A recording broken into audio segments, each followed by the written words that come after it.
ये तस्वीर में जो महिला आपको नजर आ रही हैं, इनका नाम है लीला साहू। जी हाँ, मशहूर सोशल मीडिया इन्फ्लुएंसर। इनकी लगातार वीडियो सोशल मीडिया पर सरकार से सवाल करते हुए दिखाई देती है। सरकार से सड़क को लेकर इनकी लगातार नोक झोंक होती रहती है, लेकिन इस बार भाजपा के नेताओं की बेशर्मी अब सामने आने लगी है। सोचिए, ये गर्भवती हैं लीला साहू। इन्होंने कुछ दिन पहले सड़क को लेके भी सरकार से सवाल किया था कि आखिरकार सड़क इनके गांव में कब सुधरेगी।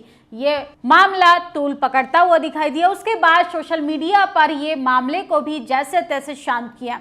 अब लीला साहू गर्भवती है। सोचिए किस तरीके से अपने गांव की सड़क को बनवाने के लिए सरकार से, परिवहन मंत्री से, तमाम लोगों से गुहार लगा रहे हैं कि आखिर भाजपा सरकार उनके गांव में ये विकास कब तक पहुंचाएगी। आप अंदाजा लगा सकते हैं कि जिस घर में भाजपा का डंडा और झंडा पहुंच जाता है, वहां तक विकास क्यों नहीं पहुंच पाता। यही सवाल लीला साहू करती हैं। लीला साहू कहती हैं कि मैं गर्भवती हूं, मेरे गांव की सड़कें कब सुधरेंगी। भाजपा के कुछ बेशर्म मंत्रियों का जब आप बयान सुनेंगे तो आपके रोंगटे खड़े हो जाएंगे कि ये महिलाओं का सम्मान की बात है या महिलाओं के सम्मान को तार तार करने का एक सगुफा है। भाजपा सरकार लगातार गारंटी देती है महिलाओं की सुरक्षा की, लेकिन उनके नेता राजेश मिश्रा का जब शर्मनाक बयान आप सुनेंगे तो सोचिए, सोचने पर मजबूर हो जाएंगे, क्या ऐसे महिला विरोधियों को हमने सत्ता में चुनकर भेजा हुआ है। राजेश मिश्रा कहते हैं कि डिलीवरी की डेट बताओ, एक हफ्ता पहले उठा लेंगे। सोचिए, सिर्फ लीला साहू के लिए वो इस तरीके की टिप्पणी करते हैं।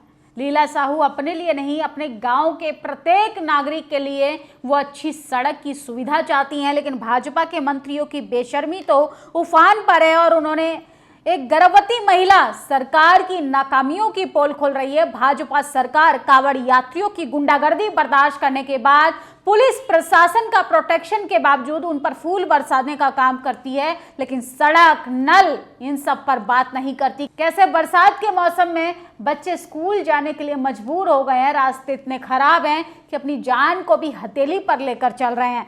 जैकी यादव नाम के यूजर लिखते हैं, लीला साहू एक वीडियो में एक गर्भवती है, सड़क तुरंत बनवाई जानी चाहिए ताकि एम्बुलेंस को आने में दिक्कत ना हो। राजेश मिश्रा पत्रकारों से अपनी डिलीवरी की डेट बता दे, हम उसे उठवा लिया जाएगा।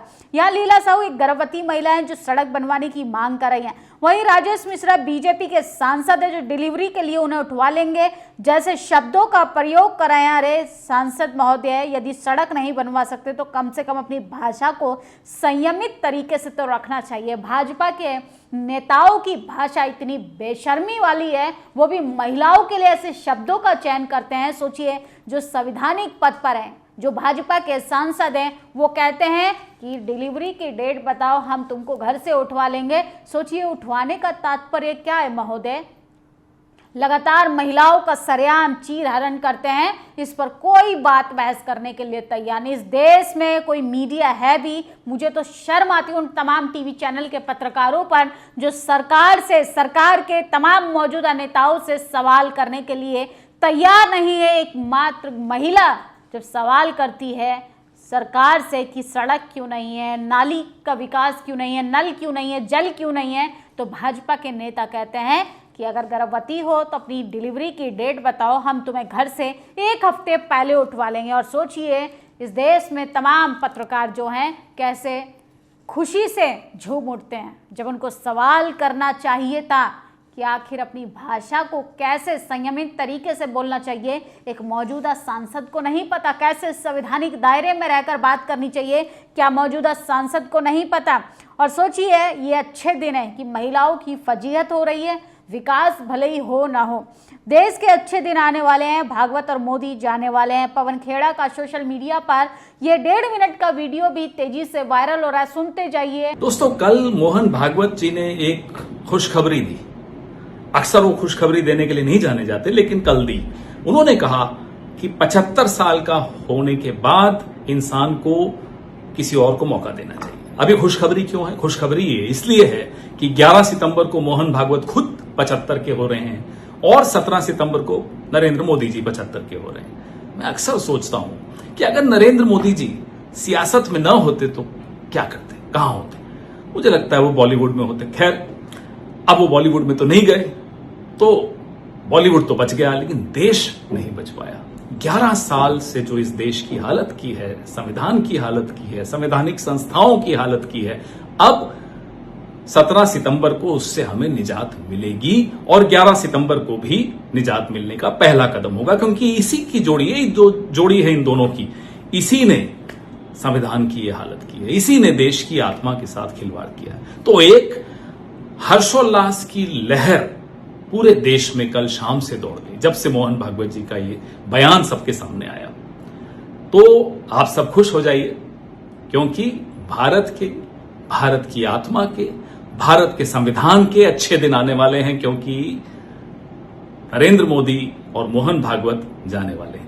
मोहन भागवत कहते हैं कि 75 साल हो गए और अब तो रिटायर हो जाना चाहिए। असल में रिटायर होना भी जरूरी है, क्योंकि मोदी मोहन भागवत से देश का विकास नहीं हो रहा है।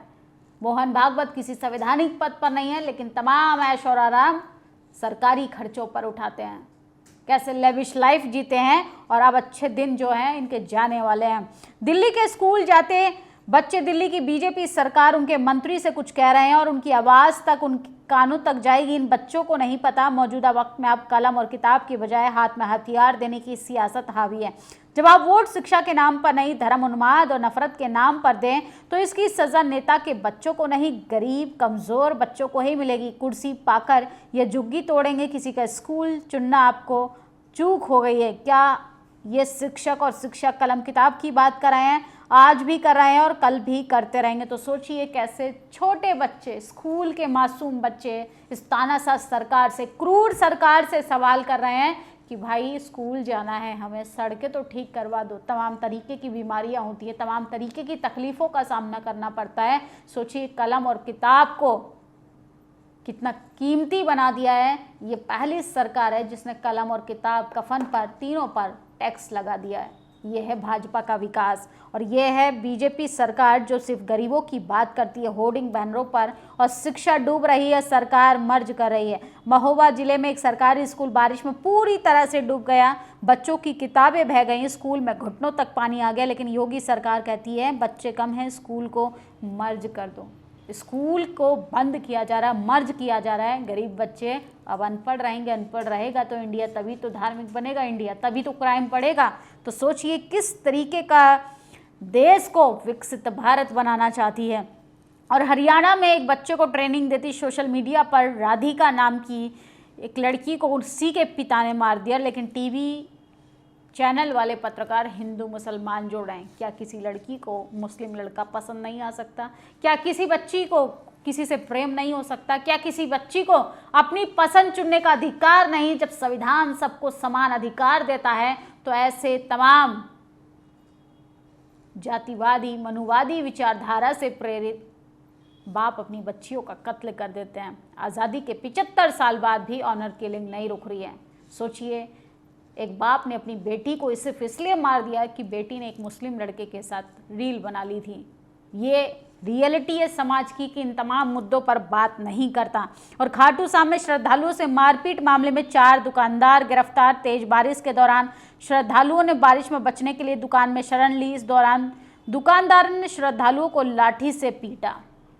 ये है असली हकीकत। श्रद्धालुओं के साथ किस तरीके की बर्बरता हो रही है। सरकार से सवाल नहीं कर सकते, प्रशासन से सवाल नहीं कर सकते।